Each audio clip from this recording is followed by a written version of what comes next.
as you come in the chat, do me a favor. Hit that like button, say what's up in the chat, say where you're watching from, July 7th, 2025 on a Monday. Welcome to Cozy Corner TV, ladies and gentlemen. I am your host, Kieran Smith, call me Q, and we are on the corner. We're on the corner. What is up, everybody? Happy Monday. Week just started, so I hope you guys are excited after you're coming off a 4th of July weekend. Some of us had a extended weekend there.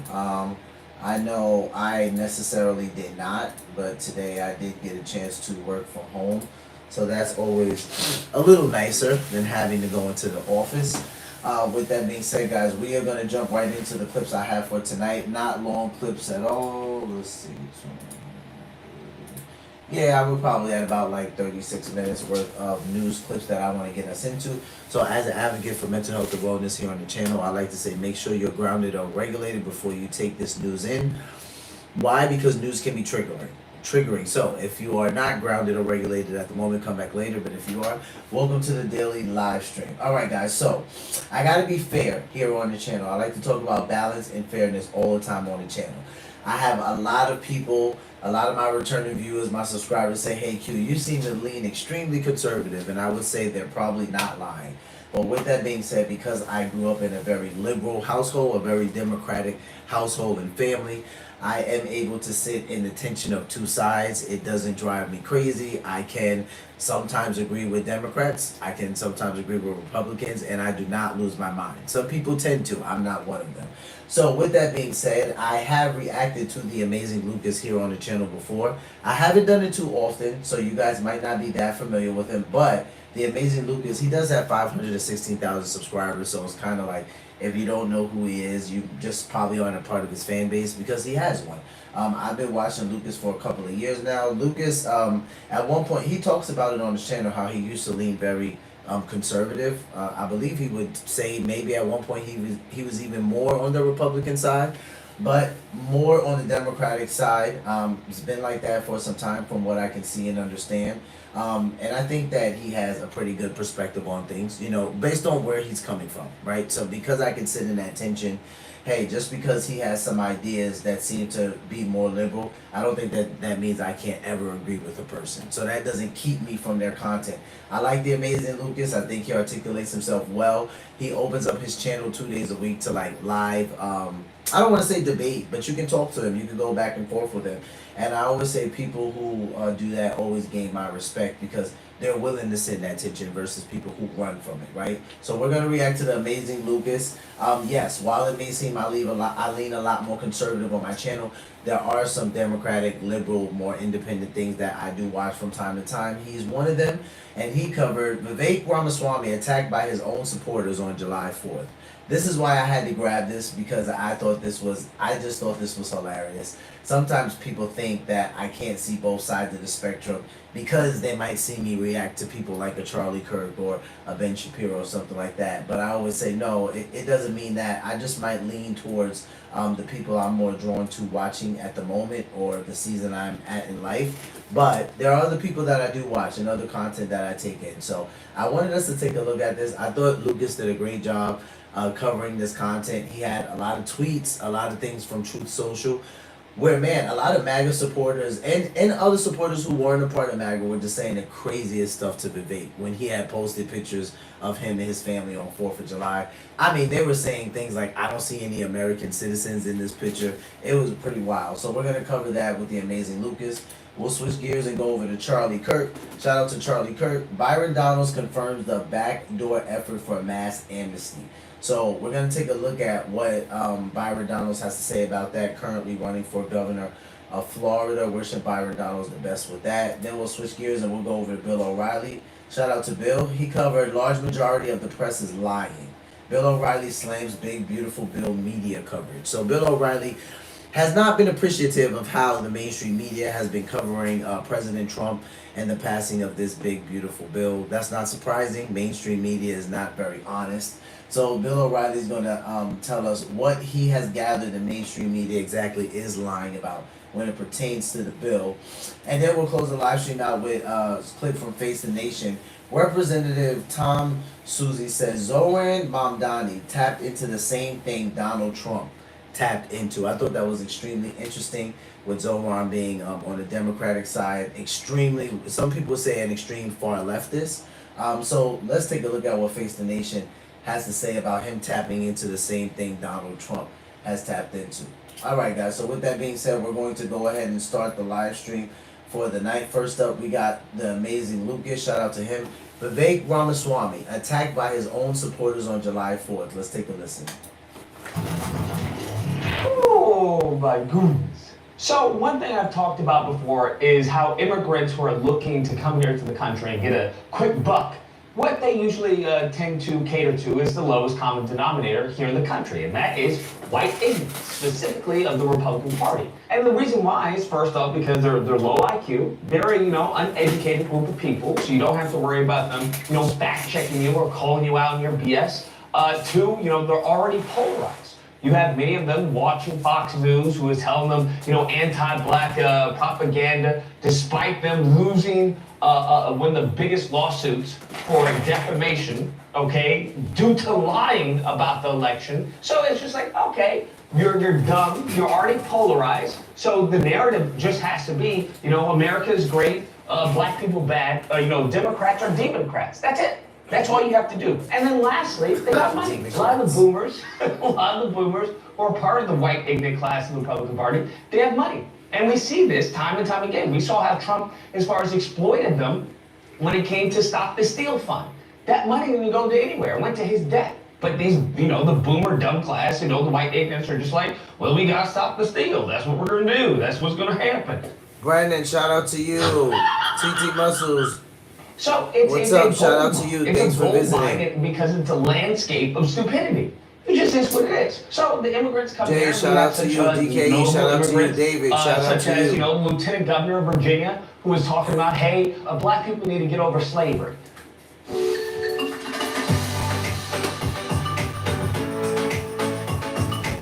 What? Virginia's first black woman, Lieutenant Governor, says we need to move on from slavery. He's mad about this, but I'm like, but Lucas, wasn't it a black lady that said it? Let me see. Gold mine because it's a landscape of stupidity. Okay. It just is what it is. So the right. immigrants come here, and we have such notable immigrants, such as the Lieutenant Governor of Virginia, who was talking about, hey, black people need to get over slavery. What? What are you talking about? That's insane. You would never say that to Jewish people talking about, hey, we just need to get over the Holocaust. Right. They never say that. They won't even say that about 9/11. Hey, we need to get over 9/11. They don't say that. Now, I can't lie. He's making a good point here, because what are the chances that someone saying that would say the same thing about Jewish people, when it comes to the Holocaust? I thought that was an interesting point that he made. But once again, anti-black racism is a surefire way to boost your finances. And if you're coming from, a third world country over here to the States, listen, you don't want to be broke here in the States. That's not why you came here. You came here to make money. So that's what they do. You have another one. I forgot her name, Gonzalez, whatever. She's the one that did like the mock execution of the illegal immigrant. Herself came here to the country, once again, an immigrant, but she does this hyperbolic sense of America, and all this, and talking negatively of reparations for black people. That's what they do. It is outrageous to see people asking for reparations, even though they never went through slavery. These ungrateful people should be celebrated because they were born in the greatest nation to ever exist. You have Byron Donalds. He's admitted to his Caribbean roots and whatnot. But most notably, we have Vivek Ramaswamy, okay? This is what this video is about. Because I find it hysterical that Vivek still hasn't learned his lesson, right? You would think that he would have learned when it came to Doge. Because Vivek got booted out of Doge by criticizing white people, by saying, hey, this mediocrity is going to kill the country. That's what's going to happen. It's going to kill the country. That you guys say you don't want DEI, but it seems that you do want DEI, but for white people. Because if the Indian person who is more qualified for the job, they should get the job. And essentially, that didn't go over well to his white ignorant base. Beta! Rule number one, you never outshine the master. You don't criticize the same people who are funding you, who have created you in a sense. And that's what he did. He said, hey, now, don't get me wrong, what he said is absolutely truthful, 100% truthful, but that's not what they pay you to tell them. They pay you to tell them propaganda. That's what they pay you to tell them. They pay you to tell them lies. Damn. And putting a mirror up, up to them is a surefire way to get fired, to get canceled, to get deported. That's how that works. I don't know what to tell you. So he gets booted from Doge. He has to put on a smile on his face. This is after they told him that, hey, you need to go back to 7-Eleven, right? They dubbed it as a joke. And, if you're in this position, what can you do? There's nothing you can do. Vivek is in between a rock and a hard space because there's nothing he can do. He has to put on a smile. He is forced because he has put himself in this situation where now he has aligned himself with a bunch of white ignorants that despise him. When it comes to their racism, he has to put on a smile on his face and say, well, I can take a joke. Okay, I can take a joke. That's what he's forced to do. He has no other option. What he then does is pivot to, well, I'm going to run for, governor of Ohio.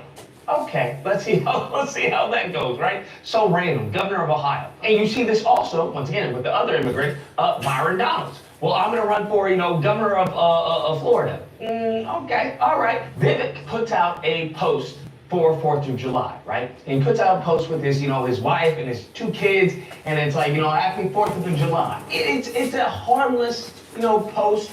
It's, you should be celebrating family, everything that, the American dream, everything that the Republican Party alleges that they stand for, right? Oh, we're all for this is illegal immigrants, right? He's built a family, he's assimilated, all of this.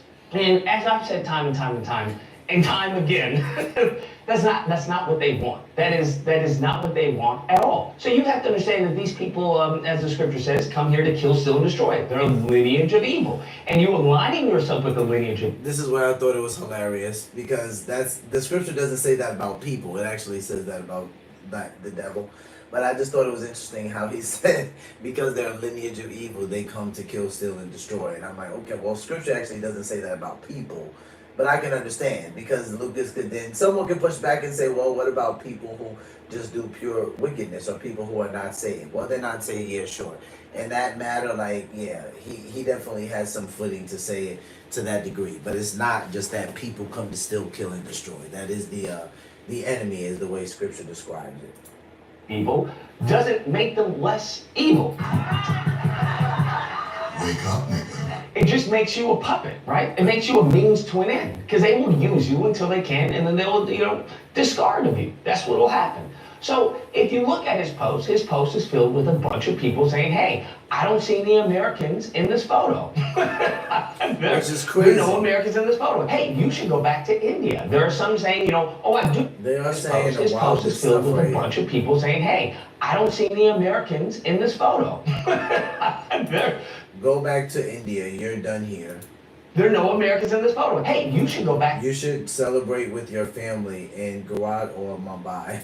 To India. There are some saying, oh, I do see. The only Americans we see are the kids sitting behind. And behind Vivek in this picture with his wife and his children, of course you can see 2 little Caucasian children in the background playing. This is the picture right here, right? So they're saying the only Americans we see are the kids behind. So we got this kid right here behind Vivek. This kid right here. And then we also have these kids right here. But forget about the fact that his children were born in the United States. I was like, wow, that's wild for them to even say that. But yeah. Jordan, shout out to you. What's up?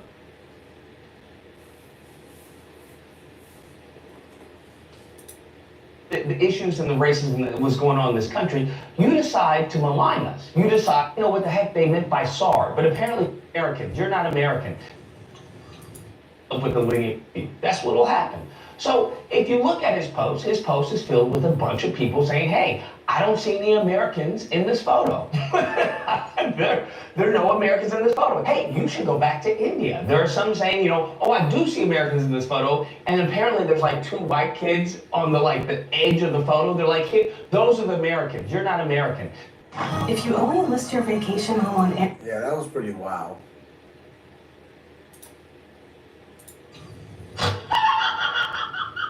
There's some asking him, hey, are you wearing shoes? Because in an interview, Vivek... Then somebody said, how do the founding fathers feel about you praying to Vishnu?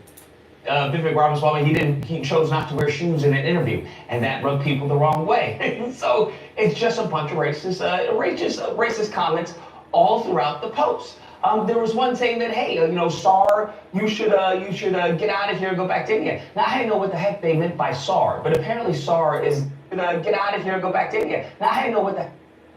I'm trying to see this one comment right here.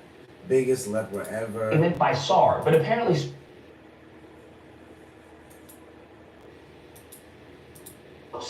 there was one saying that, hey, SAR, you should... They're like, you disgusting piece of ass, you belong in India. You should get out of here and go back. Happy Independence Day to all Americans. This doesn't include you. Sorry, go back home now. India. That's wild to say that to SAR, but apparently SAR is the way of of Indians mispronouncing sir. Instead of sir, they say SAR. And I was like, this is some weird, like, off-the-wall type racism where I had to look up the words and everything. And that just goes to show you that the people that you aligned yourself with, instead of actually fighting with black people, right, fighting with us for the issues and the racism that was going on in this country, you decide to malign us. You decide to dismiss black people, dismiss the grievances, give the whole, lift yourself up by the bootstraps. And now, the same people have turned on you. The same people are now calling you, every name in the book. The same people are calling you slurs, telling you to go back to your country. The same people. And I just think this is a beautiful story. I think this is a beautiful story. Because I find it just eerily just confusing how someone like Vivek can align himself with these group of people while witnessing the vice president getting stoned, okay? They were throwing stones at J.D. Vance for having an Indian wife. That's what they're doing. They're still doing that. They think that they've lost the country because J.D. Vance's wife is Indian. Okay, they believe, oh, we're going to lose the country.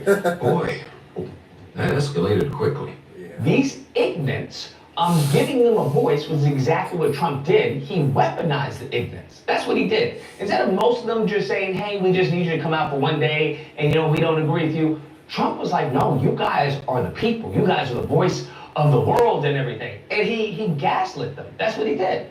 And that's what they feel that they have. They feel that they have an ally in President Donald Trump. And they will fight tooth and nail, as we can see, to uphold that sense of victimhood that has been, placed upon them, whether they know it or not. And Vivek gets it. This is what he gets, bro. And I have no problem with any of the comments that were calling him every name in the book. That's what he deserves, okay? You align with evil, you deserve everything that comes to evil people. You align yourself with the lineage of evil, you deserve everything that comes to the lineage of evil. Anyways, guys, that's the video. Let me know what you guys think, whether or not you believe Lucas Vivek is an American, okay? He's a great hero. Or if you believe, I hear you, but I think you're on the outlier. I think many people, especially within the Republican Party, don't view that. They view that as white. That's what they want. There has been a surge of white youth incels who have now been polarized, right? They've been galvanized to the point of, I don't think there's a return. And they see people like Vivek, despite him wearing the American flag, despite him saying, yeah, America, despite any type or form of assimilation, they believe you can't assimilate because you are not the right color. And those are the people who you decided to champion.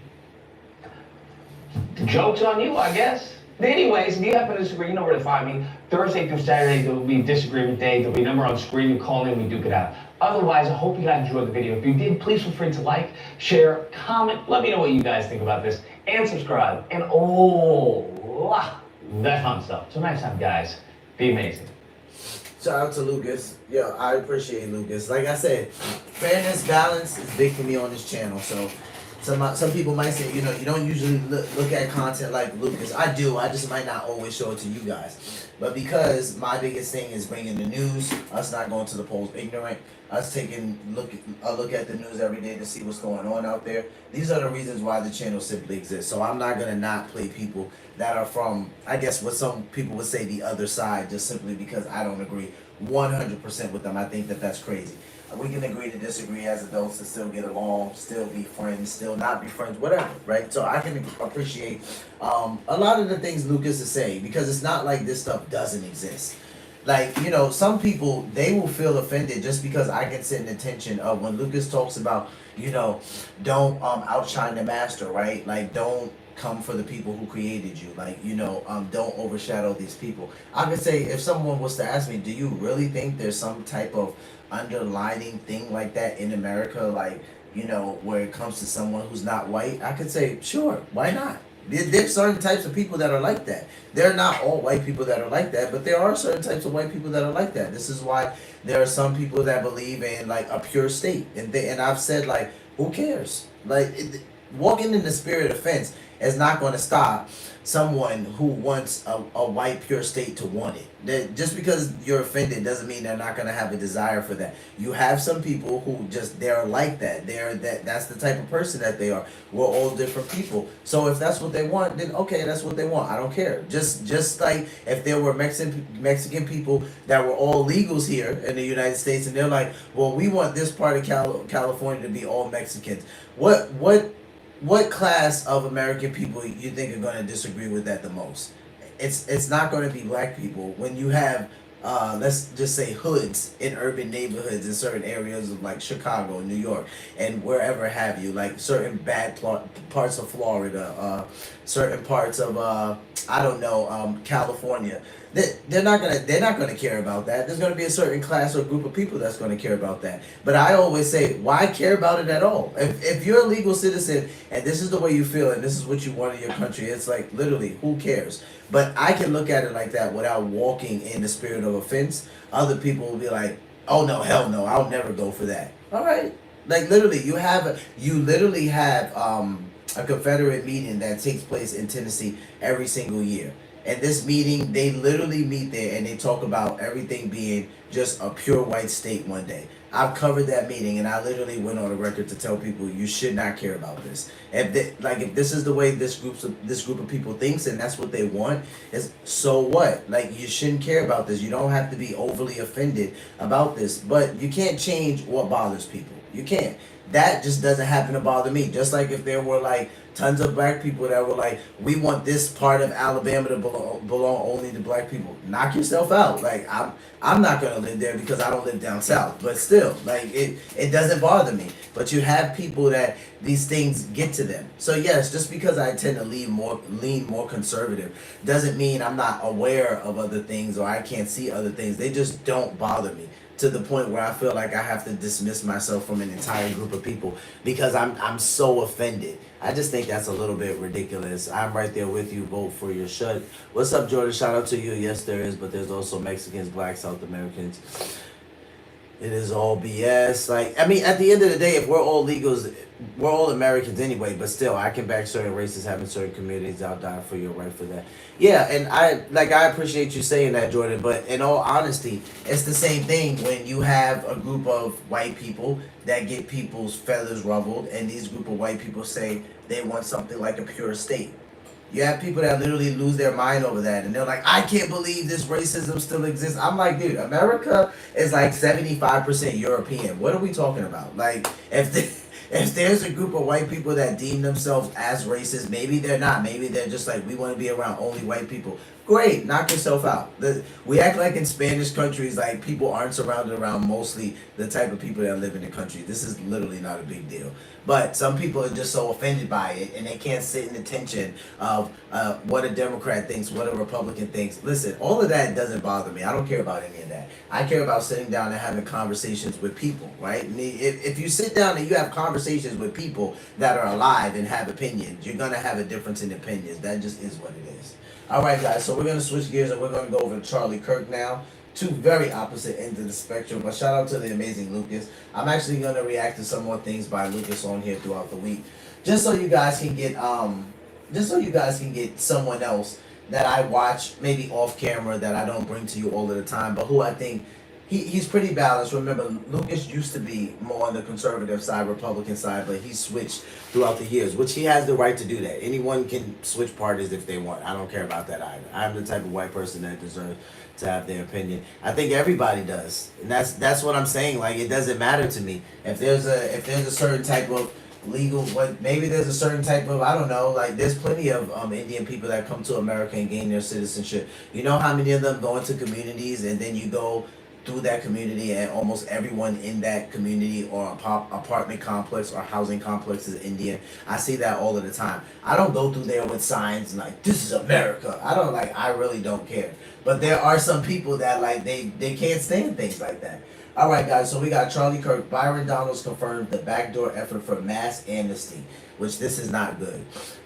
Yeah, so he confirmed that Charlie Kirk covered something a little earlier today, and I didn't choose that clip, but that President Trump is experiencing extreme pressure for mass amnesty. So Charlie Kirk's going to kind of go over this, what it means and why it would not be President Trump pushing for it, and then Byron Donalds kind of chimes in on it. Joining us now is the next governor of the great state of Florida, Congressman Byron Donalds. Congressman, welcome to the program. Really quick out of the gate, we were talking about how there is this push for amnesty, and I have firsthand experience from this. Can you also confirm that you've heard these rumors as well? I've heard talk about it on the Hill, but to be honest with you, I don't think the votes are there. I know that's not something I can support. And let's be very clear why. We've had an illegal immigration issue in the United States for really 40 years. What Joe Biden did the last 4 was the most unconscionable of all of it. So what we need to do, Charlie, is following what President Trump's already done, which is secure the southern border. That's step 1. Step 2 is finishing border wall construction and the other elements of complete border wall construction and border security at the southern border and also the northern border. That's what the One Big Beautiful Bill did. The third piece is going to be the deportation efforts along with consistent border security. And that's where this thing is really going to either come together or fall apart. And so I think you got to accomplish the first 3, the third of which is going to take several years really for the American people to know that America's government is serious about securing the nation and not just playing games with border security. That's how we got into this mess in the first place. So I don't think it has the votes in the House. Number 2, that's not something I can support. We got to obviously secure the border, send a lot of people home. But when it comes to mass amnesty, I'm not there, and I think there are a lot of members that aren't there either. Yeah, it is a red line, no mass amnesty. And you and I both are hearing the same kind of chatter and the same sort of nonsense that is being pushed. So let's now talk about how important the Big Beautiful Bill is and how it funded ICE and funded the mass deportation effort. That is what we should be emphasizing, how we're going to get deportations because of the Big Beautiful Bill. Brag on it to our audience that might not quite understand the accomplishment, the civilizational win that is included in the Big Beautiful Bill.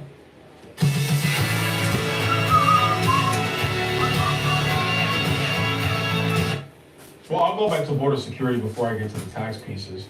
We're talking about $150 billion to do the very thing that conservatives, Republicans, and quite frankly, most Americans have been wanting to see since Reagan's amnesty in 1986. So since 1986, there was a promise from the Democrats to fund border wall construction.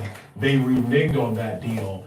Donald Trump had to fight tooth and nail just to be able to build a couple hundred miles of it. We are not going to finish border wall construction. That's in this bill. Second thing that's in this bill is the logistical forces, bed space, vehicles for Tom Homan and Kristi Noem to do the job of sending criminal illegals out of this country in a timely manner, and then beginning to work through the more than 10 million that Joe Biden let in. People need to know what Joe Biden did was a combination of things. He did asylums, he did parole. He expanded children coming across the border without adults. They were actually separating kids from their parents at the southern border because they figured it was easier back with Title 42 to bring unaccompanied minors into the country before Title 42 was rescinded, and then they had to come back in. They had to come in with an adult. So the Big Beautiful Bill lets all of us to accomplish that. When it comes to defense, it gives us money to modernize the Defense Department in terms of the war fighting effort. Wars and how they have been fought historically have changed significantly over the last decade. What Israel just did in Iran is indicative of that, where it wasn't just your airplanes, it was also drone technology being used on the ground to take out small sites on the ground. So we have to modernize DoD. That's in the bill.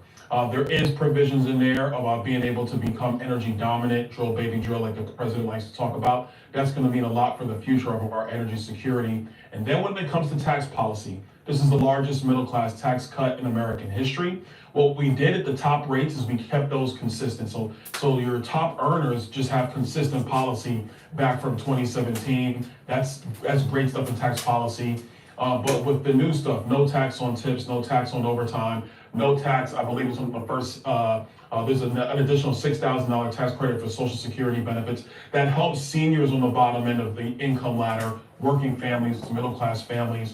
We kept small business taxes consistent. The Schedule 199A, that was scheduled to go up. So we kept that consistent over the next decade. Actually, I think that part's permanent. We brought in 100% expensing for the next couple of years. So if a business goes out and acquires a piece of equipment, they can expense that 100% on their taxes, not have to follow some accountant-derived depreciation schedule to help the tax people in Washington, D.C. So we did monumental tax policy, which is going to stabilize not just our economy, but allow it to grow into the future with energy policy, and then the policies that Donald Trump campaigned on that the American people wanted, which is security of the border and deportations for illegals. So explain the depreciation for some people in our audience that don't run businesses. They don't quite understand it. What will this mean for economic growth? For people that are now talking about buying new machinery, buying new forklifts, what does this mean for a company, business improvements, and what is this proven to do on the industrial side of our economy? Well, under the president's first tax policy, there was a provision for 100% what we call expensing in the first year, meaning if you buy a piece of equipment, under the old tax system, you would depreciate or shave off a portion of that value over a period of years. So if you bought a hydraulic press, let's say, you would have to depreciate or take a portion of that value over the next 5 or 7 years on your taxes. And you could probably take the first 30% in year 1, another 20% in year 2, and that number would shrink every single year until you got to year 7. So as a business, you put that money out in year 1, but you wouldn't be able to deduct it off your taxes until over a 7-year period, which means you delay actually seeing the benefit from a tax perspective on writing down the amount of income. What we did is say, if you bought the piece of equipment in year 1, you get to deduct it in year 1 off your tax liability. What that's going to help businesses do is it's going to incentivize them making capital expenditures in our economy immediately, as opposed to having to find a way to scale out the cost over several years. With the president's position on trade policy, trying to bring manufacturing back to the United States, what that means is if somebody decides that they're going to get out of China and build a plant in America, they would be... See, a lot of this stuff Byron Donalds is saying, like, I see what Jordan's point is down there, like, in that exception, I'm kind of with you on that. I just like the way he's at least breaking it down for the common person to understand, because a lot of people, Jordan, they're having trouble just putting together like what this means. If people don't normally watch the news or watch politics, they're like, okay, big beautiful bill, BBB, big bad bill. You know, people are just saying things about it, but they have no idea like how this positively can affect them in the long term. And I think Charlie Kirk has done a good job at explaining, you know, the fact that people can take certain tax, especially businesses can take certain tax cuts. You know, there's things that they can decide to do now. We want to build 100 more companies, and it's like that automatically is going to create so many more jobs, because you have to have electricians and plumbers and contractors and carpenters and things of that such. So I can just appreciate that he brought Byron Donalds on just to break it down more to like the common man, the common person. You know, he's not up there, a part of Trump's cabinet where everybody can think, oh, conspiracy theory, or Byron Donalds is just doing this in support of Trump. They're still going to think that because he's on the Republican side. But like, I can just appreciate the fact that as someone who's just a supporter and also running for governor of Florida, he's able to, you know, break this down for the common man and say, hey, I know this sounds bad, but this actually looks good in these places. So yeah, I like Byron Donalds too, Jordan.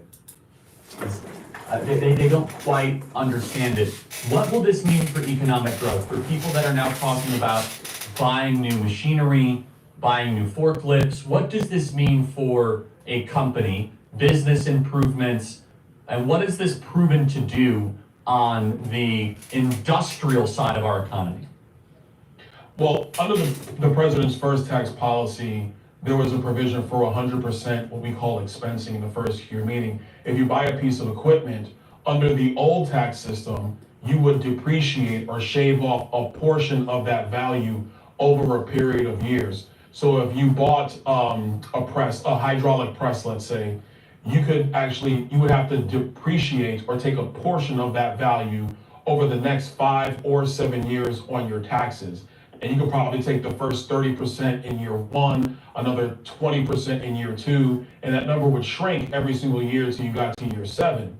So as a business, you put that money out in year one, but you wouldn't be able to deduct it off your taxes until over a 7-year period, which means you delay actually seeing the benefits from a tax perspective on writing down the amount of income. What we did is say, if you bought the piece of equipment in year one, you get to deduct it in year one off your tax liability. What that's going to help businesses do is it's going to incentivize them making capital expenditures in our economy immediately, as opposed to having to find a way to scale out the cost over several years. With the president's position on trade policy, trying to bring manufacturing back to the United States, what that means is if somebody decides that they're going to get out of China and build a plant in America, they would be able to expense the cost of building that plant in the first year. Major incentive for bringing manufacturing to the United States, or for businesses currently in the United States to expand their manufacturing capabilities or any other capabilities they might be doing. Great win for economic growth in the United States. What a phenomenal explanation there. Thank you, Byron. That was a great explanation. Byron, can you also dive into this $1,000 investment account that every new baby is going to get, the Trump baby bonus account, if you will? And look, I don't like to racialize our politics. I think that's dumb and it's terrible, but a complaint that you get and that I get whenever I talk to Black communities or the Black voting bloc is they say, what have politicians ever done for me or for my kids? Well, now we can say for every new baby, Black, white, Hispanic, Asian, do you have a $1,000 investment account that can mature beautifully over 18 years? What will that mean, not just for the politics, but also creating stakeholders that they have some form of, dare I say, equity in the system? Yeah, what that will do is essentially creates a wealth fund for every child in America. It really does. To do. As long as parents or the guardian leaves those funds in the account. Yep. When you have a deposit like that, when a child is born for the first 18 years of life, I mean, assuming that the money grows at a normal interest rate, what you would have is a growing nest egg for that baby when they're born, that whether it's age 18 when they become adults and it becomes their property, or what they really should do is not touch it at all and leave it until the age of 65 or 70 or 72, whenever they decide. I agree. I was told though that it's lockboxed. Is that not true, or can? Yeah, today it is, and so I would say that the one thing about Congress is current Congress can bind a future one, so there's something you have to stay vigilant on. I just imagine. I just want to understand the moral perversion. Could you imagine that we finally have a win for our kids? We finally have something that is secure and safe and one-way Dropbox.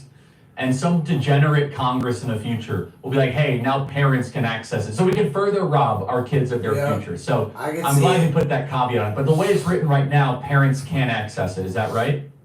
That is correct. The way it is right now, it's lockboxed. I think it's just and I would stress that. That's why people have to stay vigilant, because future Congresses, they can do what they want to do. Yeah, but it that should being stay said, like that. What this would do is it provides people with an ability to begin to be in the game of building wealth and really building generational wealth. And you would think like, oh, it's $1,000, it's not a lot. But when you look at time value of money, which is the 8th wonder of the world, that deposit will grow over time. I was gonna say over time it is. It might not seem like a lot right now. Building wealth and really building generational wealth. And you would think like, oh, it's $1,000, it's not a lot. But when you look at time value of money, which is the 8th wonder of the world, that deposit will grow over time.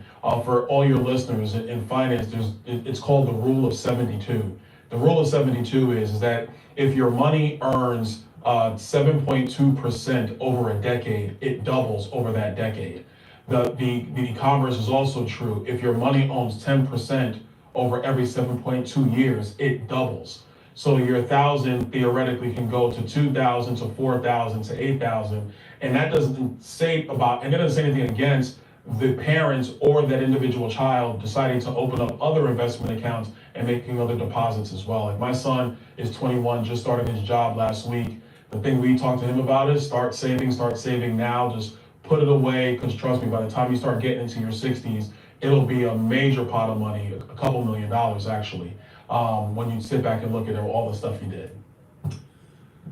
So final thought here, I know that you and your wife, Erica Bubba, you guys are gonna be at our Student Action Summit this weekend, are huge school choice advocates. This bill doesn't get it all done, but it's still a massive school choice win accomplishment. Just 30 seconds, brag on that for our audience, please, Byron Donalds. For the first time ever, there are federal tax credits for school choice. You will be able to, up to a certain threshold, deduct the cost of putting your child in a school that you want from your federal income taxes. Major win for the school choice movement. There was more we wish we could have got done, but this is a great first step. And like I said, can't find a future Congress. We could always add on to it going forward. Byron, great job. We're behind you all. Shout out to Byron Donalds. I like Byron Donalds a lot, like Jordan said. Great guy. I hope the best for him when it comes to him running for governor of Florida. I think he'll do right by him. Great, beautiful family, great father. I know he's a man of faith.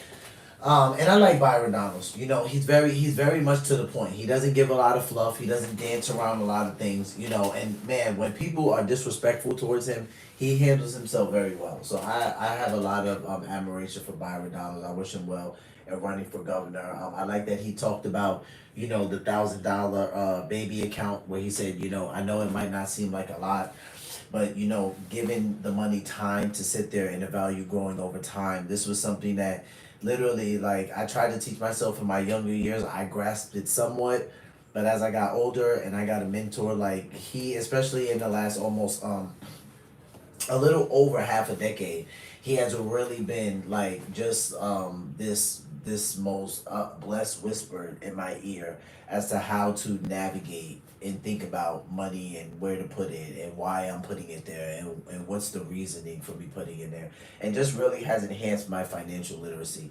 You know, so because of that, I think that this baby account is a great thing. I think that it should stay locked box. I don't think that parents need to access it. And I don't think that, I mean, you should have, of course you should have access to it at some point. But even though it would have grown substantially from the age of 0 to 21, it can still do leaps and bounds if it's left in there until 40, 50, 60 years old. So I think this is actually a good thing. I think I agree. I think it should stay lockbox like Charlie's talking about. Parents don't need access to it. We don't need to further rob our children.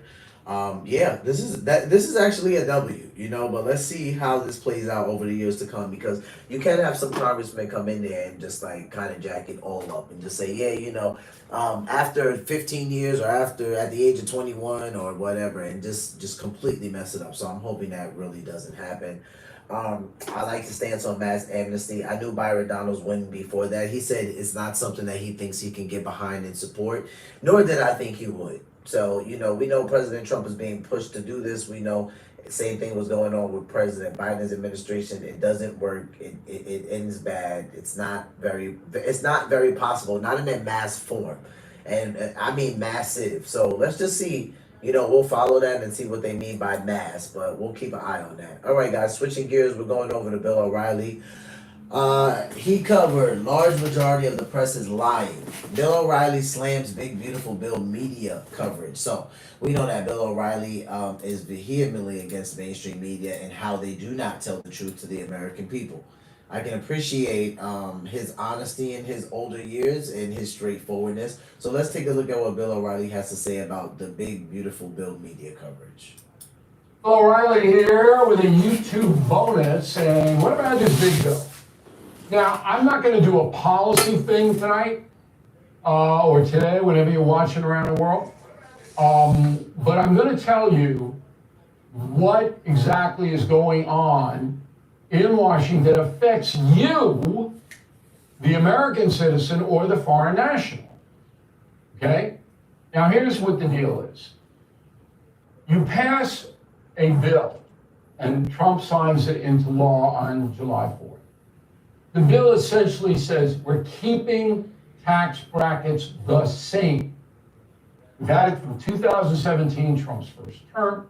Now, 8 years later, we're extending them indefinitely. And then we have other things like no tax on tips, no tax for a certain amount of Social Security that we'll revisit in 3 years. But it's essentially a calm bill so that business knows what they have to pay, individuals know what they have to pay, and everybody can calm down. Now, the socialists don't like this at all.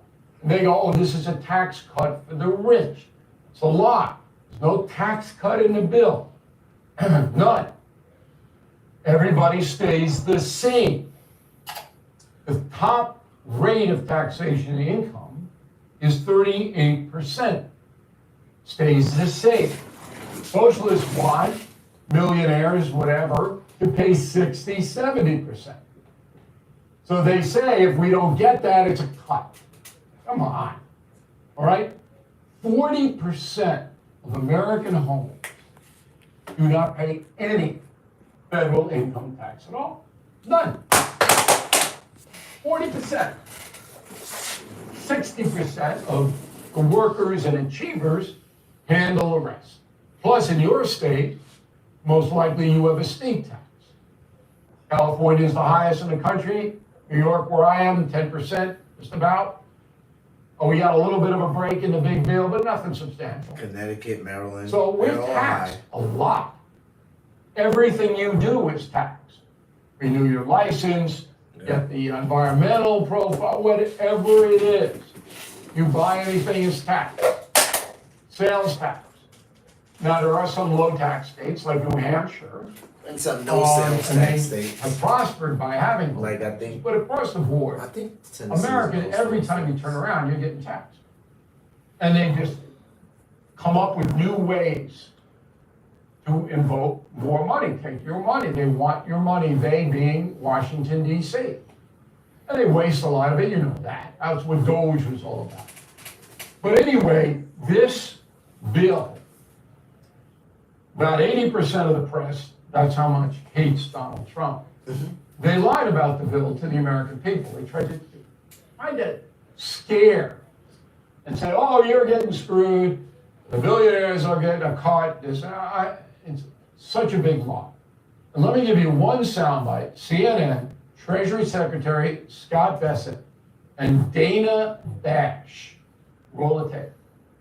I'm sure you've seen and heard a lot of the concern, including and especially from Republicans who are the most vocal Shout out to Scott in Bessent. Congress about I the like fact that that guy. those work requirements are going to be very cumbersome to actually prove, and it will inevitably force the people who need that Medicaid coverage off the rolls. Well, first of all, the Republicans are not the most vocal on this. It is a group of Democrats who unfortunately seem to think that poor people are stupid. I don't think poor people are stupid. I think they have agency, and I think to have them register twice a year for these benefits, that it is not a burden. But these people who want to infantilize the poor and those who need these Medicaid benefits are alarmists. Are you looking for the most affordable way to add electric heating and cooling to your older home? If that's the case, then you're going to want to take a look at this new system that we just finished unboxing called a ductless mini split. Not only can it keep your home nice and cool and up to 120 degree weather, it's also going to keep your house warm all the way down to negative 20 degrees. But the benefits don't stop there, because it also happens to be the most efficient system on the market, and you're going to be able to mount. Yeah, but my impression of the Republican Party is that historically wanted to cut through the red tape and not create more red tape. But I do want to move on because Well, no. But we've also wanted to put in work requirements, which somehow that was very popular under Bill Clinton.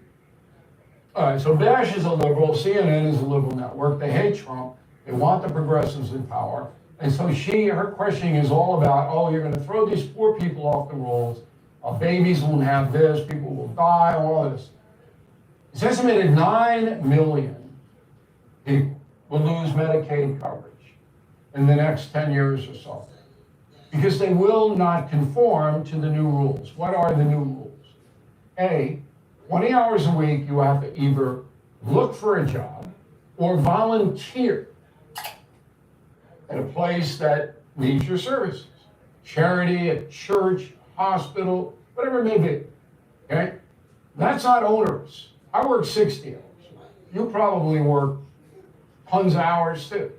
20 hours a week to get full health care, Medicaid profile? If you're not willing to do it, out of here. 40 states, 40, have no requirements for Medicaid at all. That means the layabouts and alcoholics and drug addicts and everybody else can get free health care through the states and reimbursed by the feds for nothing because they don't want to work. They want to get high or they're lazy, whatever. I'm not paying for their health care. Am I a mean guy? No, I'm a fair guy. So that's all it is. You gotta look for work. You don't want that MSNBC all in there. Oh, no, they throw these people off. Oh, what a bunch of garbage. I mean, any sane society would say, yeah, you got a responsibility. You're gonna take taxpayer money, then you gotta give something back. Look around. And then twice a year, you gotta inform the government how much money you got. That unreasonable? No. It isn't. You realize that there's 100 million Americans, probably more now, that are receiving welfare? 100 million out of about 340 million, our total population. That's a welfare state.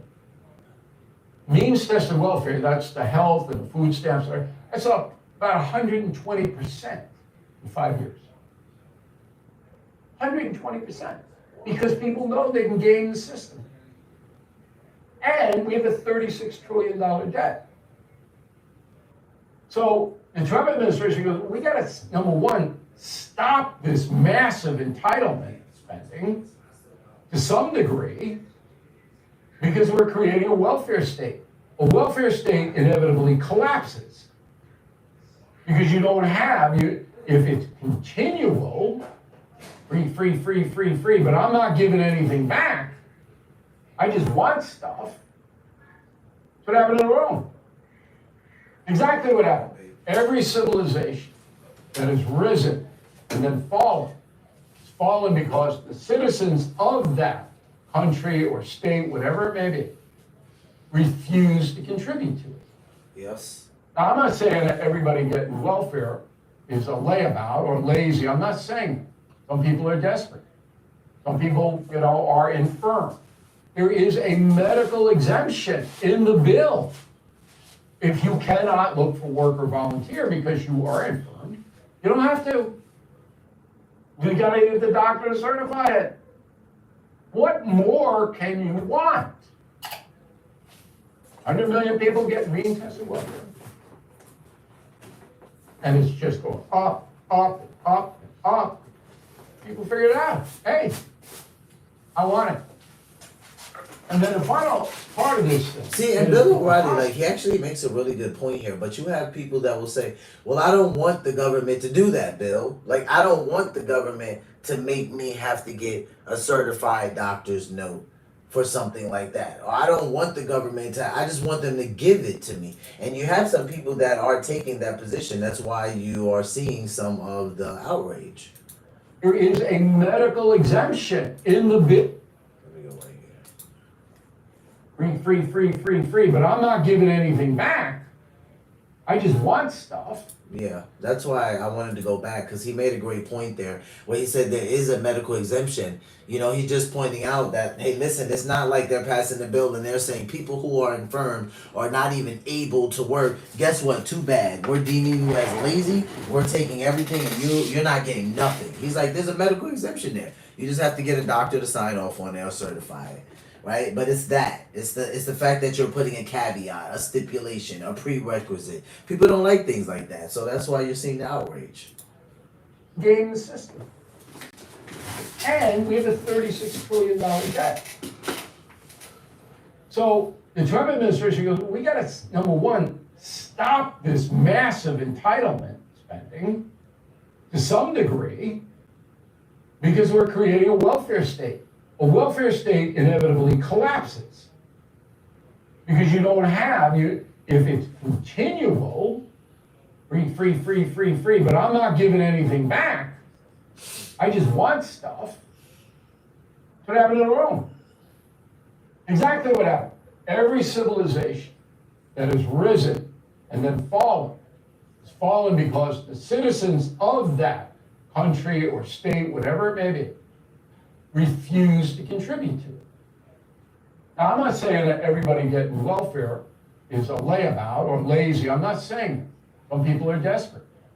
Some people, are infirm. Some people need There it. is a medical exemption in the bill. If you cannot look for work or volunteer because you are infirm, you don't have to. You gotta get the doctor to certify it. What more can you want? 100 million people getting mean tested welfare. And it's just going up, up, and up, and up. People figure it out. Hey, I want it. And then the final part of this thing is that the hospitals hate this, and so do the states. Because the states, here, listen to this, Con. Many states, North Carolina, charge 6% tax on all Medicaid that they pay for. So not only do they pay for the doctor bill, but they add 6%. And they get reimbursed by the feds for the 6. So the bill says, now we're going to cap it at 3.5, which is still generous. States are making 3.5% on every Medicaid transaction. Yeah. Pretty generous. What's the state doing? They send a check out. 6. They're giving it. And the hospitals, well, we don't want this because we got 9 million people floating around now with no health insurance, and they're going to come to the emergency rooms for free care.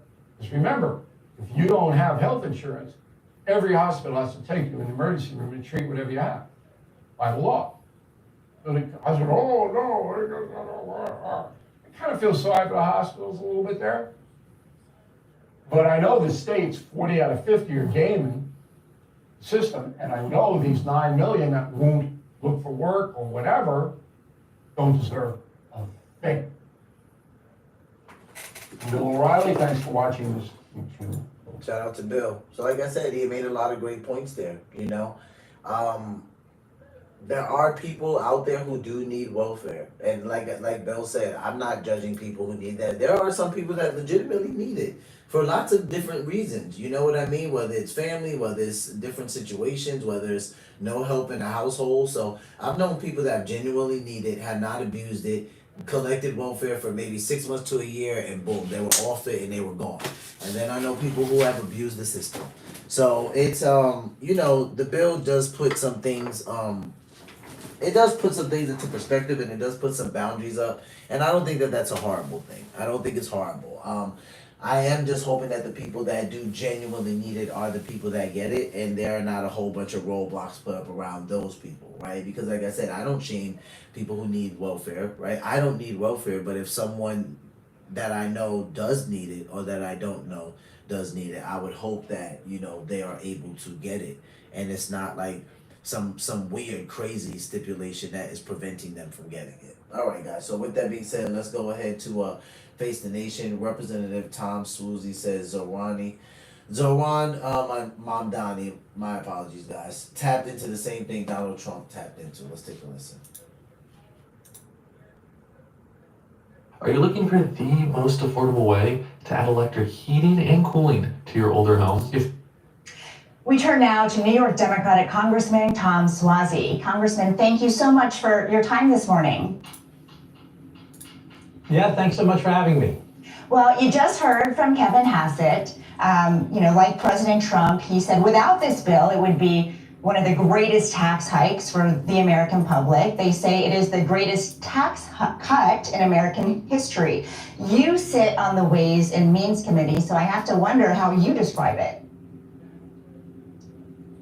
I describe it as the big ugly bill, not the big beautiful bill.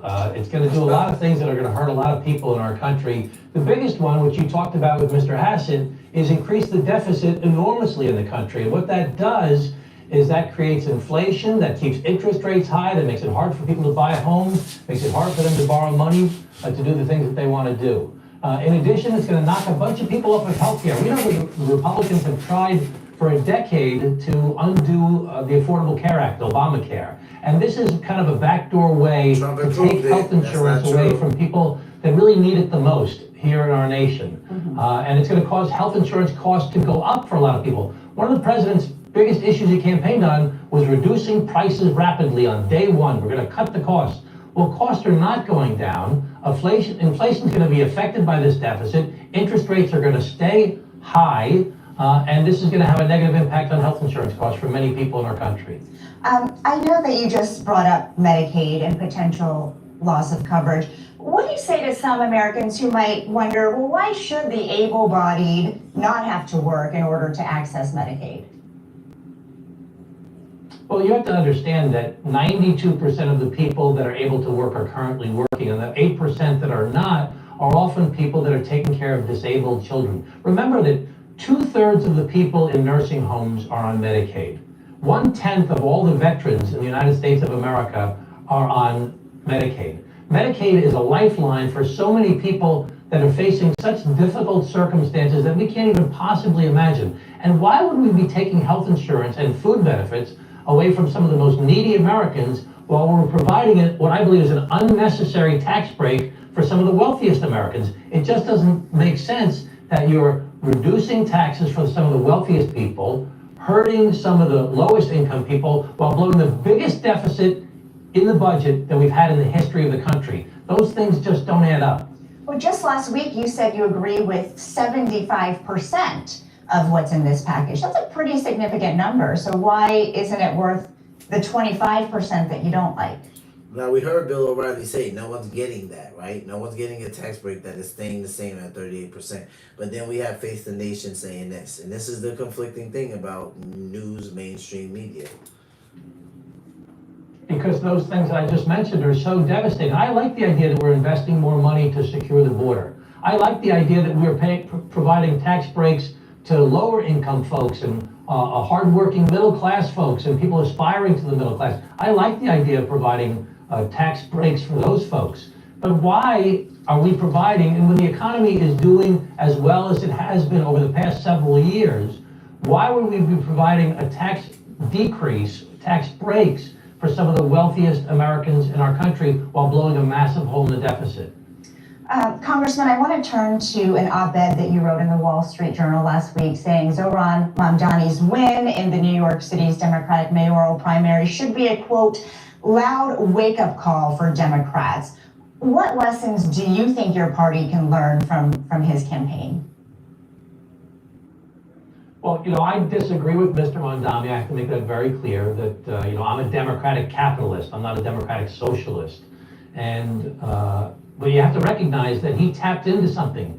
He tapped into the same thing that Donald Trump tapped into, which is that people are concerned that the economy is not working for them. Affordability and the economy is the number one issue in the country.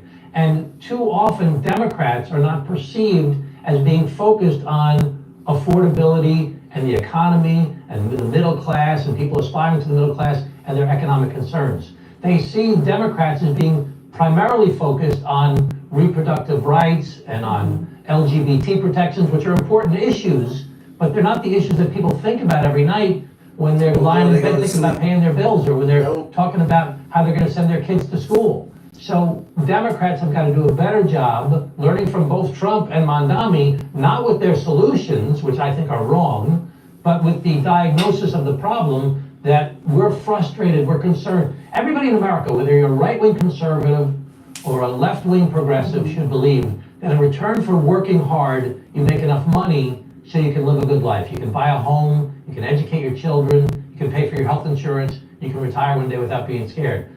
People don't feel that currently, and we have to do a better job of communicating that. Well, I'm glad you... And if he's saying that that's the reason why Mamdani was able to tap into a certain group of people, I would say, yeah. Not saying that they have a great understanding, because I don't think that this guy is great at all. Zohran Mamdani, he's not great at all when it comes to money. Not when his biggest perspective is to make most things in not America, but New York City of all states free. I'm like, yeah, this guy's going to drive that state into ruins. But I'm going to stop it there. You guys can go to Face the Nation and watch the rest of that with Representative Tom Suzy, and says Zohran Mamdani tapped into the same thing that Donald Trump tapped into, right? And he says that the Democrats need to pay attention to that. All right, guys. So with that being said, we're gonna switch to the last clip of the live stream. Cliff Buell, shout out to Cliff Buell, YouTube content creator that focuses on Christian content. Tonight's topic is suddenly they're no longer feminists. So the title of this is "Feminists Are Making a Great Point." Let's take a listen. This is interesting. Watch. Anybody else noticing how the mention of war is causing gender ideology and feminism to just like basically evaporate? I saw a guy talking about how he's paying close attention to this war because he's wondering if people are going to start getting drafted and men have to be worried about that, you know, and women in the comments, like feminists are like, God forbid men have to do their duty. Now it's not toxic masculinity. When it comes to dying on a battlefield, we're all good with that. But any other time, it's this toxic masculinity. Like, now it's God has a design. We are all created differently. Women can't do what men can do. Yeah, I guess when it's going to cost you your life, your ideologies change real quick. I mean, that's a great point. I mean, so some people might push back and they'll say, well, what is this girl talking about? Like, women go to war, like women are in the military. Yeah, they are. And over the years, they've gotten better at opening up different MOSs to women that they weren't allowed to be in. With that being said, there still are some that are not like that, right? There still are some. I don't believe a woman can be an 0311, which would be a grunt. There's just certain things that there's a reason why Pete Hegseth and others have pushed back on it. And it's not to necessarily degrade women. It's more like, yeah, see what this job comes with, like you don't want that type of smoke. It's more like that type of thing. And that's why in the comments we can see certain women saying like, oh yeah, like, you know, men have a duty and thing. And it's like, yeah, well, no kidding. Like now all of this stuff matters. She makes a great point where she's like, all this talk about war is making all this gender ideology and feminist stuff kind of go out the window. And it's like, yeah, absolutely, because war is real. Like when people start losing their life and like you actually know that you could get sent somewhere where you might not come back, it's like, oh, you take a whole different approach to that. So yeah, God made the two genders very different for a reason. So I think it's great that she points that out. And she's like, I guess when your life is on the line, it matters. And it's like, yeah, no kidding. All right, guys, with that being said, I'm going to go ahead and end the live stream. I will be back tomorrow. Tomorrow we'll be back around 6 p.m. So with that being said, I will see you guys then. Take care of yourselves. Take care of one another. Love yourselves. Love one another. Be peaceful. Peace.